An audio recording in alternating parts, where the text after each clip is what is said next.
Assalamualaikum warahmatullahi wabarakatuh. Halo anak-anak, berjumpa lagi dengan Bu Rizka. Masih semangat ya belajar di rumah, jangan pernah bosan. Kita berdoa semoga pandemi ini segera berakhir biar kita bisa berjumpa lagi. Kali ini Bu Rizka akan menjelaskan tentang tema 7, subtema 1, pembelajaran 1, yaitu tentang kebersamaan. Subtema satunya tentang kebersamaan di rumah. Nah, kompetensi dasar yang harus kita capai yaitu ada 3 mata pelajaran di subtema 1 ini, yaitu yang pertama Bahasa Indonesia KD 3.8, menggali informasi dari dongeng binatang atau fabel tentang sikap hidup rukun dari teks lisan dan tulis dengan tujuan untuk kesenangan. Yang kedua, Matematika KD 3.7, menjelaskan pecahan 1/2 atau setengah, 1/3 atau sepertiga, dan 1/4 atau seperempat menggunakan benda-benda konkret dalam kehidupan sehari-hari. Dan yang terakhir adalah pelajaran SBDP KD 3.2, memahami pola irama. Lanjut ya. Yang pertama yaitu kebersamaan di rumah. Di rumah itu biasanya ada siapa aja? Ada ibu, ada ayah, ada kakak, ada adik. Seperti itu ya. Di sini ada cerita. Ayah Siti pandai mendongeng. Siti sangat suka dengan dongeng.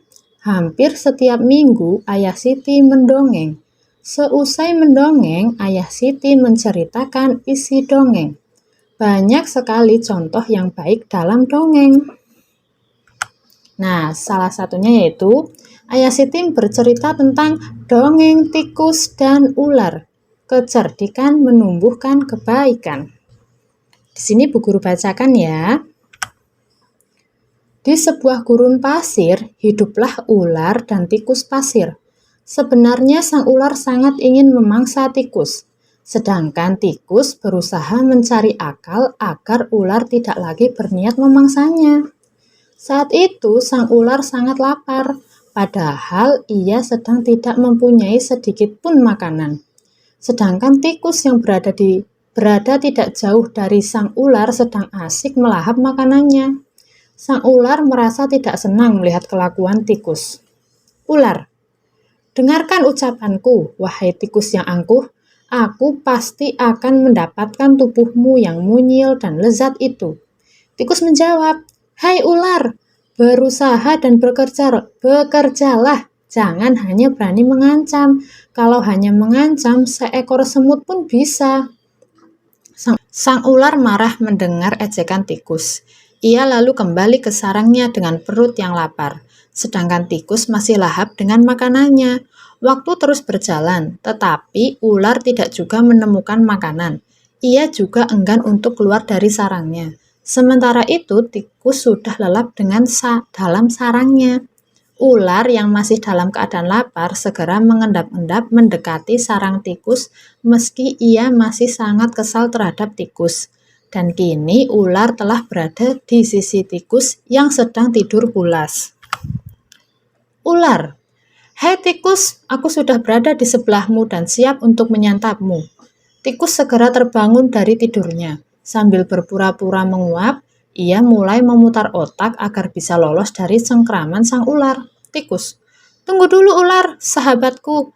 Kalau kau ingin memakanku, kau harus berpikir dulu. Kita hanya berdua di sini, tidak ada hewan lain. Jika kau memakanku, maka kau akan sendiri. Kau tidak akan mempunyai teman yang dapat kau ajak mencari makan. Kalau begitu, kau tidak akan makan dan akhirnya kau akan mati. Sejenak sang ular terdiam. Ia mencoba merenungkan nasihat tikus. Ular, jadi kita tidak bisa hidup sendiri.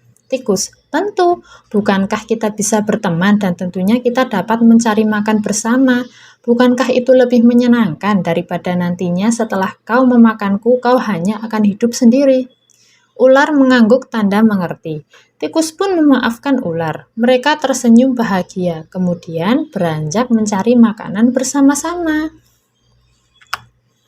Nah, dari cerita yang barusan Bu Guru bacakan, itu adalah termasuk salah satu contoh dongeng. Jadi, dongeng itu apa sih? Ini ya pengertiannya, dongeng. Dongeng adalah sebuah kisah yang ditulis oleh pengarang dan didasarkan atas imajinasi pengarang. Biasanya dongeng dianggap kisah yang perilakunya di luar nalar manusia dan tidak sepenuhnya terjadi di dunia nyata. Jadi itu cerita imajinatif ya, sama aja dengan cerita imajinatif. Unsur-unsur yang ada di dalam dongeng. Yang pertama adalah alur. Alur yaitu sebuah jalan cerita. Nah, dari cerita yang tadi Bu Guru bacakan itu termasuk alur maju karena dia tidak bercerita tentang masa lampau. Yang kedua adalah amanat. Amanat adalah sebuah pesan moral cerita. Nah, kira-kira tadi pesan moralnya apa ya? Dari cerita tikus dan ular. Jadi pesan moralnya yaitu kita tidak boleh egois. Yang kedua, kita itu harus hidup bersama dan berdampingan karena kita sesama manusia tidak bisa yang namanya hidup sendiri ya, karena kita termasuk makhluk sosial. Yang ketiga adalah tema atau ide cerita. Yang keempat adalah latar. Latar adalah waktu, tempat, dan suasana cerita. Yang kelima, tokoh. Tokoh adalah pelaku dalam cerita. Nah, pelaku dalam cerita tadi adalah ular dan tikus. Penokohan, yang terakhir ya, penokohan adalah watak pelaku dalam cerita. Jadi watak pelaku dalam cerita tadi ular itu wataknya jahat ya. Terus kalau tikus wataknya baik. Nah, ada 5 jenis dongeng berdasarkan isinya. Yang pertama itu fabel. Fabel itu artinya sebuah dongeng yang dimana tokohnya menggunakan hewan dan berperilaku seperti manusia. Yang kedua adalah legenda. Sebuah dongeng yang menceritakan tentang asal-usul terjadinya segala sesuatu seperti kota, gunung, dan lain-lain. Mite. Artinya sebuah dongeng yang menceritakan sebuah cerita rakyat dari suatu daerah. Yang keempat, sage adalah sebuah dongeng yang menceritakan bagaimana kehebatan seseorang. Yang terakhir, parabel artinya sebuah dongeng yang mengandung nilai keagamaan atau pendidikan dan moral-moral. Dari cerita yang tadi Bu Guru bacakan, itu termasuk dongeng fabel. Karena apa? Tokohnya menggunakan hewan dan berperilaku seperti manusia. Nggak ada ya hewan kok bisa bicara seperti itu. Itu hanya imajinasi ya. Saat ayah masih menceritakan dongeng, tiba-tiba ibu datang. Ibu menghidangkan 3 buah kue donat. Setiap kue dipotong menjadi 2 potongan sama besar. Siti, Ali, dan ayah mengambil masing-masing 1 potong. Siti sangat senang bersama keluarga di rumah. Nah, sekarang mengenal pecahan. Ada 1 donat utuh ya, di sini 1 donat utuh. Dipotong menjadi 2 bagian. Nah, ini yang di sini yang gambar pertama ini, 2 bagiannya ini sama besar. Nah, kalau sama besar ini artinya 1 bagian namanya setengah, yang 1 bagiannya lagi setengah. Karena apa? Karena memotong 2 bagian dengan sama besar. Kalau gambar yang kedua ada donat utuh, terus dipotong sama-sama 2 bagian. Tetapi yang 1 bagian kecil, yang 1 bagiannya lagi lebih besar. Nah, nama potongan ini bukan setengah karena tidak sama besar. Karena ada yang kecil, ada yang lebih besar. Seperti itu ya. Jadi ini lebih detailnya. 1 donat, ini 1 donat ya.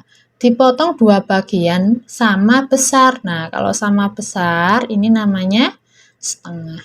1 bagian yang telah dipotong ini 1 bagian donat dari 2 bagian donat. Jadi ini adalah 1 bagian donat dari 2 bagian donat. Nah, ini namanya setengah. Setengah itu atau 1/2. 1/2 dibaca setengah atau 1/2. Ini 1. Garis ini dibacanya per.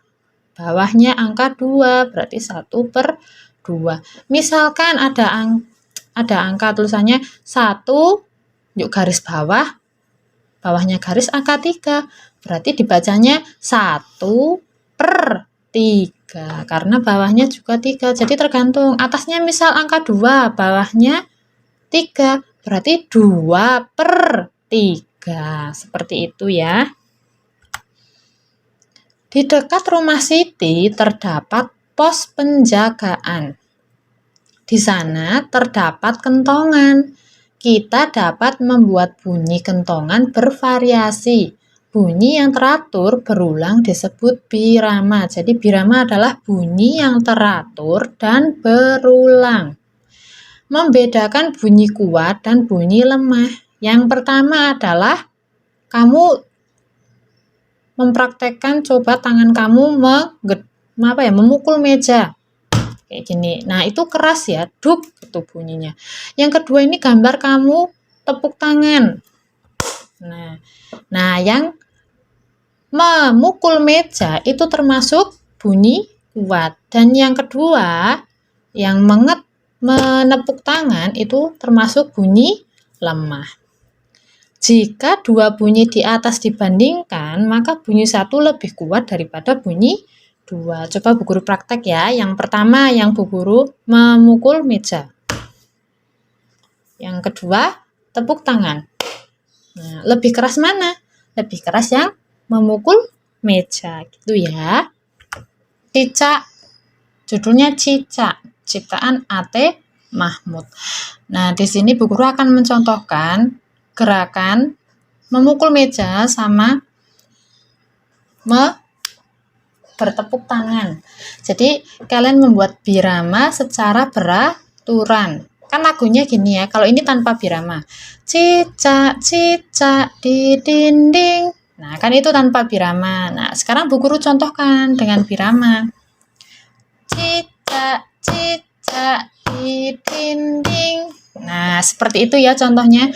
Yang pertama memukul meja, yang kedua tepuk tangan. Boleh kalian digonta-ganti, boleh. Mau yang pertama tepuk tangan dulu boleh, atau yang kedua pukul meja boleh. Nah, kalian coba praktekkan di rumah menyanyi lagu Cicak ini, terus menggunakan birama beraturan. Boleh memukul meja, boleh sambil tepuk tangan, boleh kalau kalian mempunyai botol terus dipukul pakai sendok, boleh. Yang penting ada bunyi beraturan. Seperti itu ya. Terus dikirim ke nomor Bu Guru. Nah, cukup sekian pembelajaran kali ini. Terima kasih. Ditunggu lagi video selanjutnya ya. Sampai jumpa.